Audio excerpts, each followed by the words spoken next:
Hi అండి. ఇప్పుడు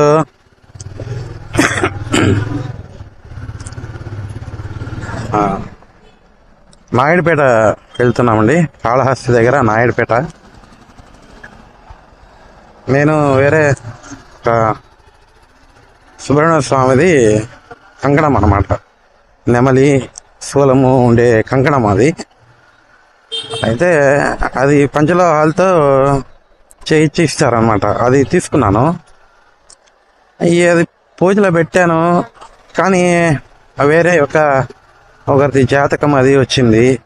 చెప్పాను, వాళ్ళ కొంచెం సమస్యలు విపరీతంగా ఉన్నాయి. సరే ఏదన్నా చేద్దామని మనసులో ఎందుకో అనిపించింది. అయితే ఇది వాళ్ళకి ఇవ్వాలనిపించింది. ఇది ఇస్తే వాళ్ళకు ఉపయోగపడుతుంది, వాళ్ళకి మంచి జరుగుతుంది అనే భావనతో నేనేం డబ్బులు ఆశించి చేయడం లేదండి. నిస్వార్థంగా నాకేమంటే ఒకరు బాగుపడాలి. ఎప్పుడు కూడా కూడా కోరుకునేది ఒకరు బాగుండాలనే కోరుకోవాలి. వాళ్ళు బాగుంటే మనం బాగుంటామనే భావనలో ఉండాలి.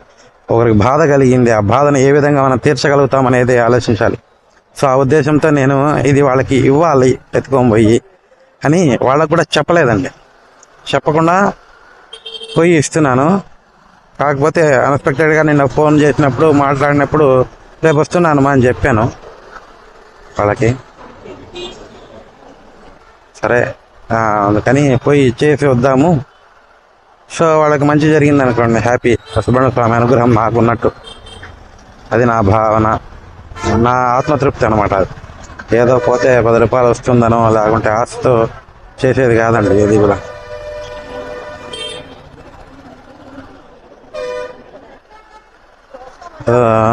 అనుకోయేది ఒక రకంగా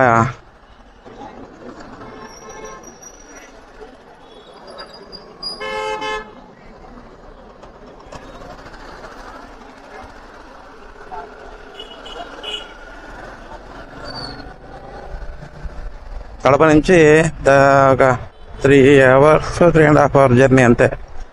కడప, రాజంపేట, కోడూరు, రేణిగుంట, కాళహస్తి, నాయుడుపేట.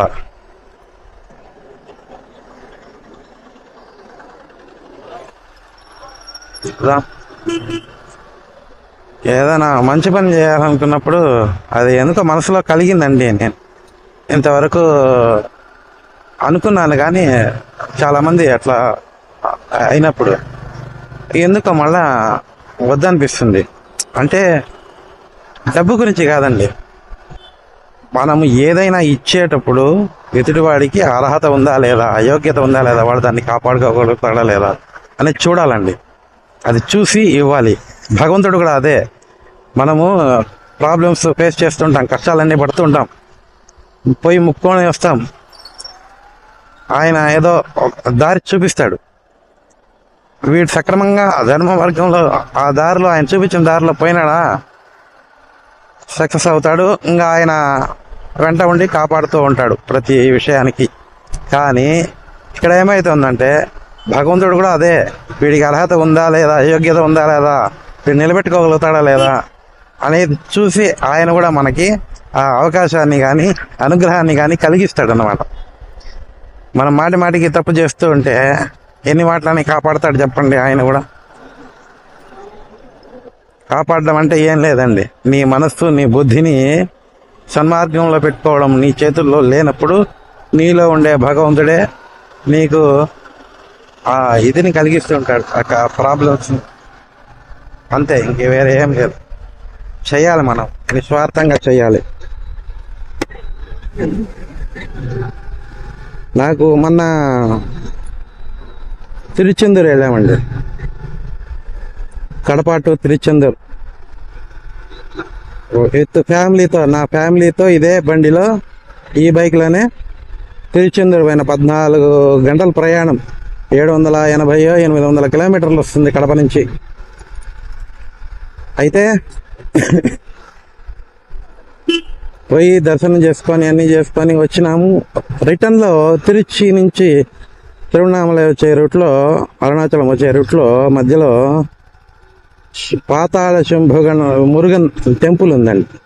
అక్కడే ఈ ఫేస్బుక్లో, యూట్యూబ్లో దీంట్లో ఎక్కువగా ఇప్పుడు ఈ కరుంగళి మాల గురించి చెప్తున్నారు. కరుగలి మాల అంటారు దాన్ని.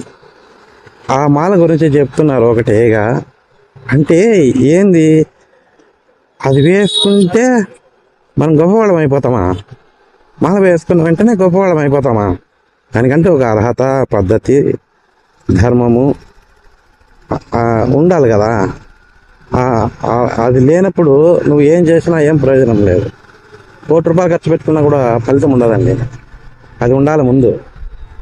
అర్హత ఉన్న వాళ్ళకే అది కూడా వస్తుంది వాళ్ళ చేతికి. డబ్బులు పెట్టినంత మాత్రాన నువ్వు వేసుకుంటే ఆ ఫలితం ఉండదండి. ఎందుకంటే అది ఏదో ₹1000, ₹1200 ఎంత ఉంది అది మాల. అది వేసుకున్న వెంటనే వీడు మారిపోతాడా? అది కాదు కదా. ముందు మనం మారాలి, మన మనస్సు బుద్ధి మారాలి, ఆ భక్తి కలగాలి, ధర్మ మార్గం కలగాలి. నేను ఈ మార్గంలో ధర్మ మార్గంలో ఉన్నాను కాబట్టి నాకు దీనివల్ల మంచి జరుగుతుంది అనే భావనతో నువ్వు ఉండి దానికి తగినట్టు నువ్వు ఉండగలిగితే గనక ఖచ్చితమైన ఫలితం వస్తుంది. అయ్యప్ప స్వామి మాల వేసుకుంటారు. మాల వేసుకున్న వెంటనే ఖచ్చితంగా వాడు ప్రతిదీ, వాడు చేసే తిండిలో కానీ, సేవలో కానీ, మార్గంలో కానీ చెడు అనేది ఉండదు. ధర్మ మార్గంలోనే ఉండాలి. ఆ 48 మండల దీక్ష రోజులు అమాల వేసుకున్నాడు కాబట్టి దాని మాదిరి ఇది కూడా. కాకపోతే దానికి అంత నియమనిష్టలు అవసరం లేదు. కొంత నాన్ వెజ్లు అవి తినకుండా ముఖ్యంగా నీ ఆలోచనలో ధర్మ మార్గంలో ఉండేటట్టుగా, ఒకరికి ఉపయోగపడేటట్టుగా నీ ఆలోచనలో ఉండగలిగితే ఖచ్చితంగా అది నీ దగ్గరికి వస్తుంది. నేను అనుకున్నది ఏమంటే, నా ఆలోచన అవి అక్కడ పోయి కొనుక్కొని సుబ్రహ్మణ్య స్వామి సేవ చేసుకున్నాక ఆ మాలలు ఒక 200-300 మాలలు కొనుక్కొని వచ్చి ఫ్రీగా ఇవ్వాలని నా ఆలోచన, నా మనసులో. ఫ్రీగా అవి ఇవ్వడం అంటే ఇబ్బందుల్లో ఉండే వాళ్ళు ఉంటారు, తీసుకోవాలి మనము. అది వేసుకుంటే మనం కూడా ఈ మార్గంలో నడుస్తాం కదా, మనకు కూడా మంచి జరుగుతుంది కదా, మనము ఇవన్నీ మానుకొని పద్ధతిగా ఉందాము అని అనుకునే వాళ్ళు ఉంటారు చూసారా. అటువంటి వాళ్ళకి ఇవ్వాలి, అంటే అర్హత ఉండేటువంటి వాళ్ళకి ఇవ్వాలి అని నా భావన. ఇస్తే ఖచ్చితంగా దానివల్ల ఏమవుతుందంటే అండి, ఏదో నేను ఫ్రీగా ఇచ్చినాను కాదండి, భగవంతుడి మీద వాడికి భక్తి భావం అనేది కలుగుతుంది. హిందూ ధర్మం అనేది మెరుగుపడుతుంది 100%, 100%. అందుకని ఇవన్నీ నిస్వార్థ బుద్ధితో చేయాలా. ఏదో ₹10 ఆశించి వెబ్సైట్లు పెట్టి అవి పెట్టి ఇవి పెట్టి వాళ్ళకి వీళ్ళకొని మీరు వేసుకోండి అది ఇది మీకు తిరిగిపోతుంది దశ, ఇవన్నీ ఉత్త మాటలు అండి. ఇవన్నీ చెప్పకూడదు. అది కరెక్ట్ మాట కానే కాదు. ఇప్పుడు నేను కూడా ఈ కంకణం వాళ్ళకి ఇవ్వాలని మనసులో పడి నేను వెళ్ళి ఇస్తున్నాను. వాళ్ళేదో నన్ను అడుక్కొని మీరు ఏదన్నా మాకు ఇవ్వండి చేయండి అని వాళ్ళు ఏం అడగలేదు. సో నా భావన, నా మనసులో నాకు కలిగింది అది. ఎందుకో అతనికి అర్హత ఉందేమో, సుబ్రహ్మణ్య స్వామి అర్హత కలిగించినాడు ఆయనకి. అందుకే నేను పెట్రోల్ ఖర్చు పెట్టుకొని 3 గంటలు 4 గంటలు ప్రయాణం చేసి వాళ్ళకి ఇవ్వాల్సిన అవసరం నాకేముండే. ఆ భక్తి భగవంతుడు అనేవాడు ఆ మనస్సును బుద్ధిని కల్పిస్తాడు అలాగా. అది ప్రతి ఒక్కరికి రావాలి. మన ఇది ఇప్పుడే హిందూ ధర్మం అనేది నిలబడుతుంది. నా వరకు నేను ఆలోచించేది అదేనండి. కాకపోతే భగవంతుడు నాకు ఇవ్వలేదని నేను ఏడవల. నా దగ్గర డబ్బులు కూడా లేవు అసలు. యాక్చువల్గా అయితే యూట్యూబ్లో కూడా ఇప్పుడు పెద్దగా అస్సలు రావడంలా, ఏదో 10,000-15,000 వస్తుందంతే 2 నెలలకు ఒకసారి. అయినా కూడా నా బుద్ధి మాత్రం మారదు, నా ధర్మం మాత్రం మారదు. నేను ఇట్లే ఉంటా. ఇస్తాడు ఆయన, ఎప్పుడు ఇవ్వాలో అప్పుడు ఇస్తాడు, ఎప్పుడు చేయాలో అప్పుడు చేస్తాడు. ఓర్పుగా ఉండాలి, నీ మార్గాన్ని వదిలిపెట్టకూడదు. ఈరోజు కష్టంగా ఉంది కదా అని చెప్పేసి ఏదో ఒకటి చేసి తప్పుడు పని చేసి తప్పుడు మార్గంలో పోకూడదు. ముందు ఎలా ధర్మ మార్గంలో ఉన్నావు అదే మార్గంలో ఉండు. ఖచ్చితంగా అదే వస్తుంది ఎత్తుకుంటా నీ దగ్గరికి. ఇప్పుడు ఆయన అంత కష్టపడి ఏదో సమ్ ప్రాబ్లమ్స్ ఫేస్ చేసి నీతి నిజాయితీగానే ఉన్నాడు, అధర్మ మార్గంలో పోలా. అందుకే భగవంతుడు వెతుక్కుంటూ ఆయన దగ్గరికి పోతున్నాడు నా ద్వారా. నేనేమి పెద్ద గొప్పవాడిని ఏదో అది ఇది నేను చెప్పుకోవడం కాదండి. నాలాంటి వాడు ఇంకొకడు ఎవరో ఆయనకు కల్పించి మనసులో దారి చూపించవచ్చు. సో ఆ వాడిని వాడెవడో నేనే మేము అని నా మనసులో నా భావన. ఇట్లాంటివి చాలా ఉంటాయండి. మనము భగవంతుడు ఎప్పుడు కూడా డైరెక్ట్గా వచ్చి ఇద్దరా తీసుకో అని ఇయ్యడు. ఎవరో ఒకరి ద్వారా మనకు ఆ ధర్మ మార్గాన్ని, మనలో ఉండే లోపాన్ని తెలియజేసి జాగ్రత్తగా ఉండు నాయన అని సన్మార్గాన్ని చూపించి అనుగ్రహిస్తాడు. అది మనం తెలుసుకోగలగాలి, అంతే, ఇంకేం లేదు. పెద్దవాళ్ళని గౌరవించడము,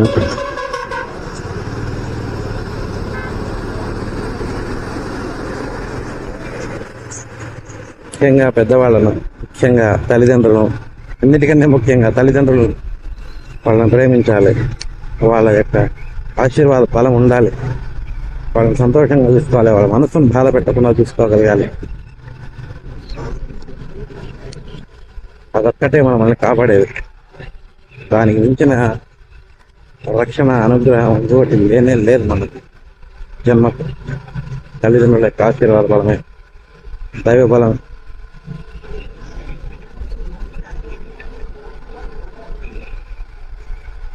వాళ్ళ యొక్క ఆశీర్వాద బలం ఉంది, అనుగ్రహం ఉందనుకోండి, తల్లిదండ్రుల యొక్క అనుగ్రహం, దైవ బలం ఎత్తుకుంటూ వస్తుంది మన దగ్గరికి. ఓకేనండి, ఏదో ఎంతసేపు సోది చెప్పినాను అనుకోకుండా ఎవరికైనా మంచి భావన అనేది కలిగితే, నేను చెప్పిన మాటలు మీకు మంచిగా అనిపిస్తే పాటించండి, పాజిటివ్గా తీసుకోండి.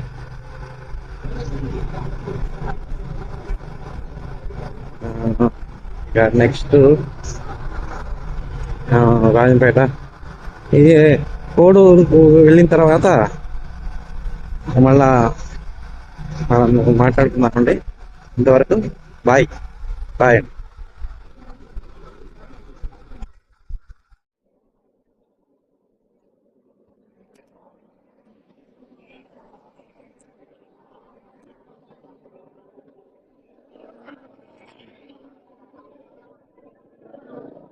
రేణిగుంట దాటినామండి.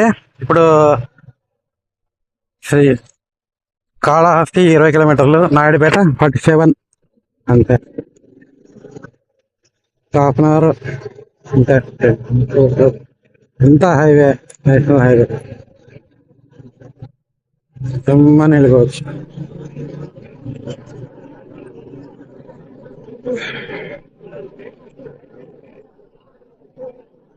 షష్ఠి మంగళవారము ఏమి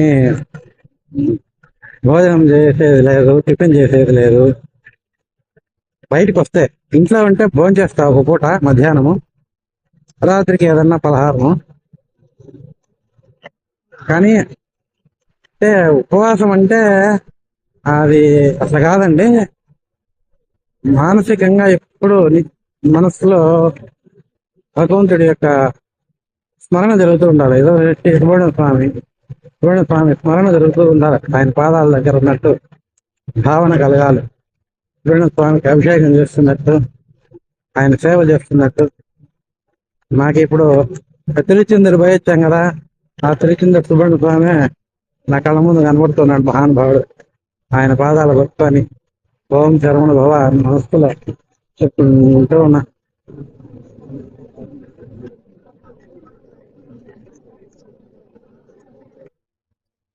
అది అండి పరిస్థితి.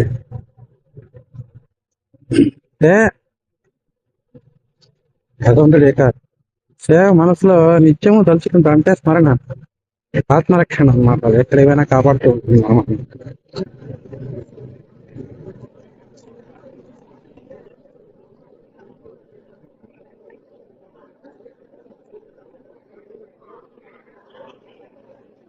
రేణిగుంట వరకు అంటే మనం అక్కడ అంతా ఇంతకుముందు ఆల్రెడీ వీడియో చేశానండి నేను, అందుకని తీయలేదు. రేణిగుంట నుంచి బైపాస్ కాళహస్తి రూట్, ఈ రూట్లో మనం ఎప్పుడు వీడియో చేయలే. ఇక ఇది నాయుడుపేట, గూడూరు, నెల్లూరు హైవే బ్రహ్మాండంగా ఉంటుందండి రోడ్డు మాత్రం. ఇంకా ఇంతకుముందు కన్స్ట్రక్షన్ జరుగుతాండింది. ఇంకా దారిలో ఏమన్నా ఉందేమో తెలియదు మరి. ఇప్పటి వరకు అయితే బ్రహ్మాండంగా ఉంది.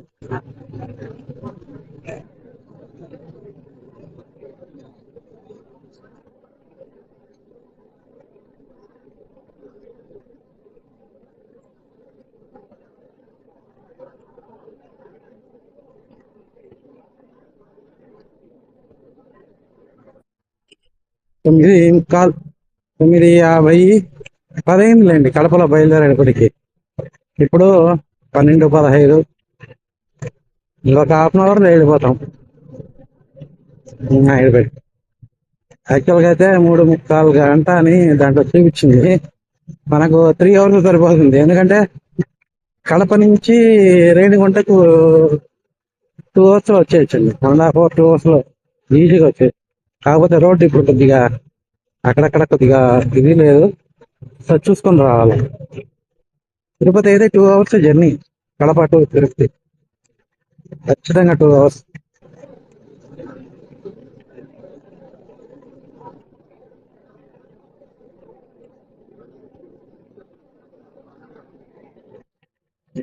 ఏం 100, 150, 200 స్పీడ్ పోవాల్సిన అవసరం ఏం లేదు. 80లో పోతే చాలు. 80, 90లో పోయినా కూడా 2 అవర్స్ వెళ్ళిపోవచ్చండి కడప నుంచి తిరుపతి.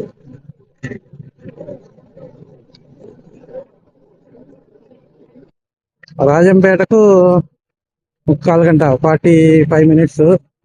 అక్కడి నుంచి ఒక 20 మినిట్స్ ట్రైనింగ్ ఉంటుంది. అది కోడూరు. కోడూరు నుంచి హాఫ్ అన్ అవర్ అంతే. హాఫ్ అన్ అవర్ 1/4 గంట అంతే. 2 అవర్స్ అంతే. 2:15 అది.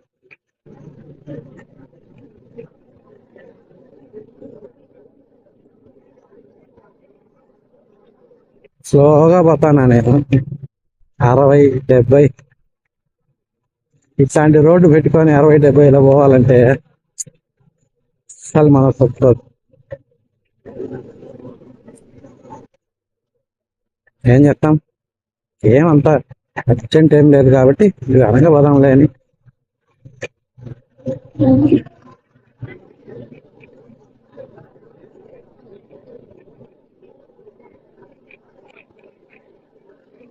మామూలుగా ఉపవాసం ఏమి తినకుండా ఉంటే చాలా మందికి ఆ, నీరసము, ఎక్కువ ఎనర్జీ తగ్గిపోవడం బాడీలో అట్లా ఉంటుంది. నాకు ఎందుకో తెలియదండి. నా బాడీ ఏమో మరి తెలియదు. భగవంతుడు ఇచ్చిన శక్తి ఏమో మరి అది. నాకు ఎనర్జీ పెరుగుతుంది. ఎంత నేను తినకుండా ఉంటానో అంత యాక్టివ్గా ఉంటా. బాడీ భలే యాక్టివ్గా ఉంటుంది ఆ తినకుండా ఉన్నప్పుడు. తింటే తింటే కూడా ఉంటుంది కానీ తినదానికన్నా తినకముందు ఆకలిగా ఉన్నప్పుడే ఎనర్జీ అనేది, కాన్ఫిడెంట్ నా మీద నాకు ఏదో తెలియని కాన్ఫిడెంట్. భగవంతుడి మీద దృష్టి ఇంకా పక్కకు పోదు మనసు. భగవంతుడు దత్తుడు కోణస్వామి అంతే, ఎక్కడికి పోదు. ఏం చేసినా కూడా నాకు అందుకు ఆ తినకుండా ఉండడం ఇష్టం. అంటే ఉపాసన చేసే వాళ్ళకి ఒక్కొక్కటి వాంఛలు తగ్గిపోతుంటాయండి. శరీరం మీద వాంఛ తగ్గిపోతుంది, జిహ్వజాపల్యం తగ్గిపోతుంది, కామవాంఛ తగ్గిపోతుంది. తగ్గిపోవడం అంటే వీడిలో శక్తి లేక కాదు, వాటి మీద వ్యామోహం అనేది ఉండదు. తగ్గుతా వస్తుంది. ఏముందిలే ఇది, ఇంతే కదా, దీనికి మించింది కదా భగవంతుడి యొక్క ఇది అనేది అక్కడ పెరుగుతుంది. భగవంతుడి మీద ఆసక్తి పెరుగుతుంది. ఆ ఆనందం వేరు. అనుభవించేవాడికి తెలుస్తుంది ఆ అనుభూతి. భగవంతుడి యొక్క శక్తి మామూలుగా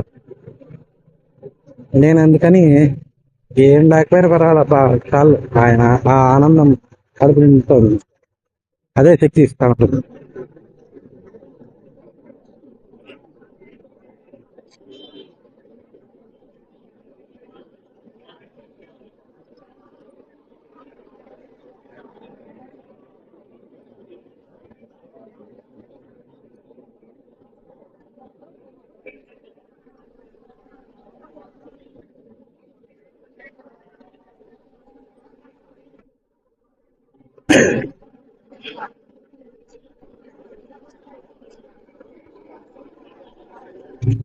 toll gate.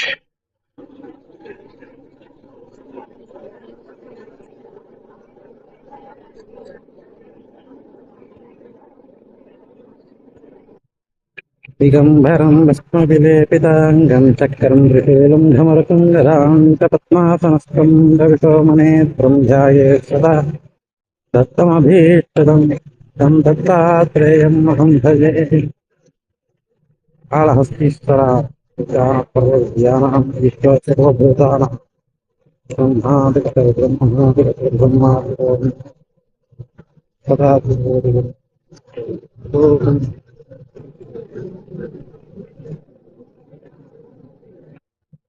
Kalahasti 11 kilometres, Vijayawada 386.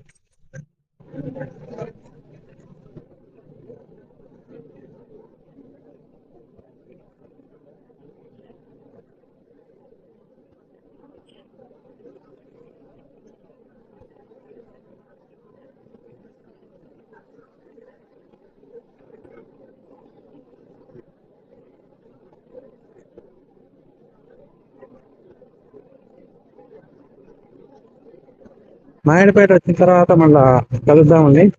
ఇంతవరకు బాయ్. నాయుడుపేట వచ్చిన తర్వాత మళ్ళీ కెమెరా ఆన్ చేసుకుంటాం.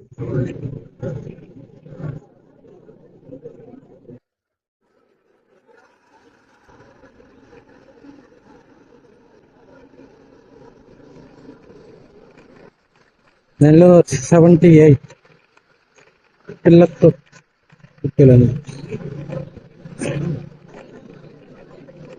వచ్చేసామండి దగ్గరికి.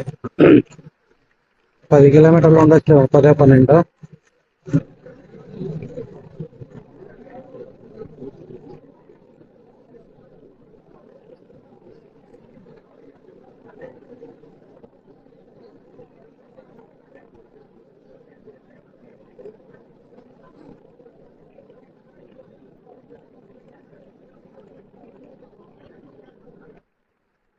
హైవే విజయవాడ వరకు ఇంతే ఇంకా ఉంటుంది.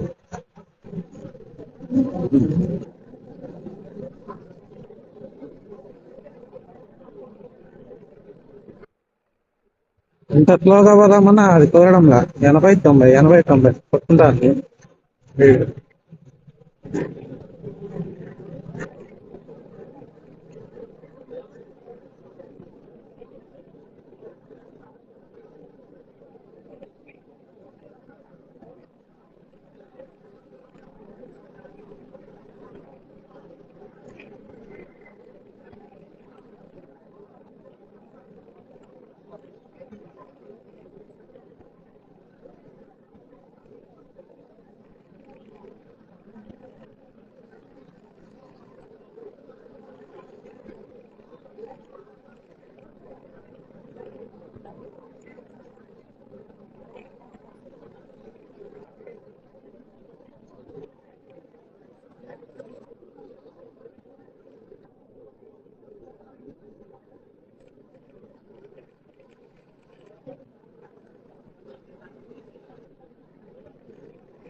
చూసినంతా ఉంది పచ్చగా. అలానే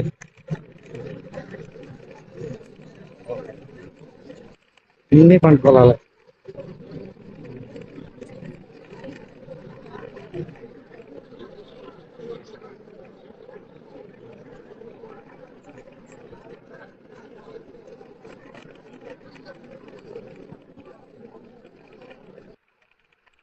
ఇలా 7 కిలోమీటర్స్ నాయుడుపేట.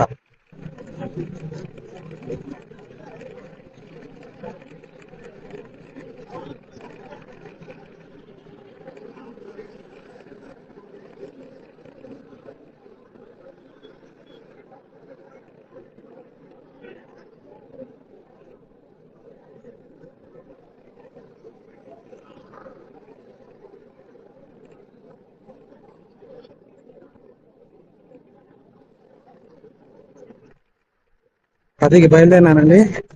12:50 అనుకోండి.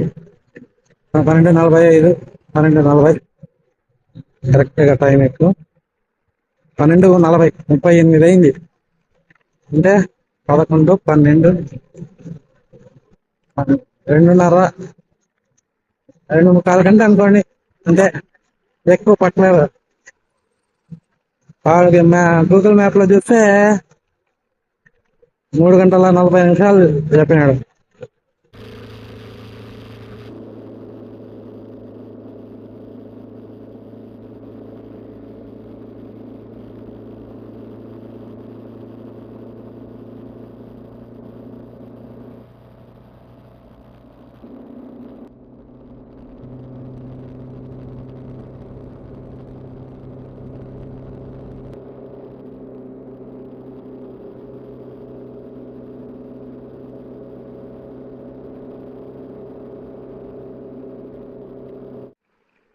ఏం పెద్దగా ఎండ లేదండి, అది కొద్దిగా బాగుంది వాతావరణం.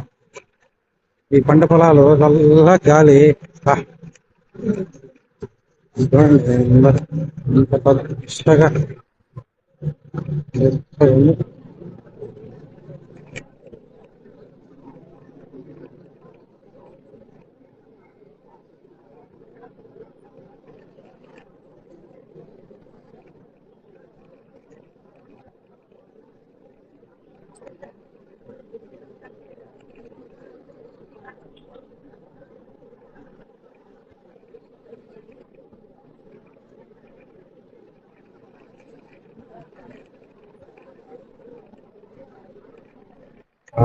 వచ్చేసినామండి ఇంకా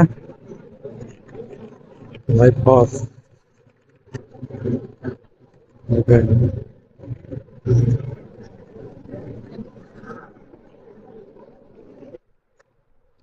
71 కిలోమీటర్.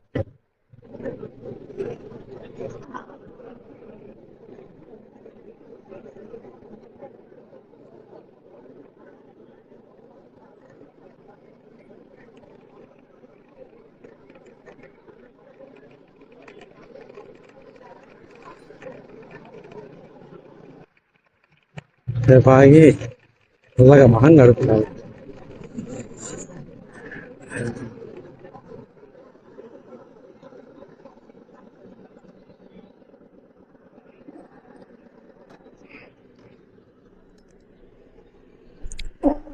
ఓకే అండి, ఇంకా ఆఫ్ చేస్తా కెమెరా.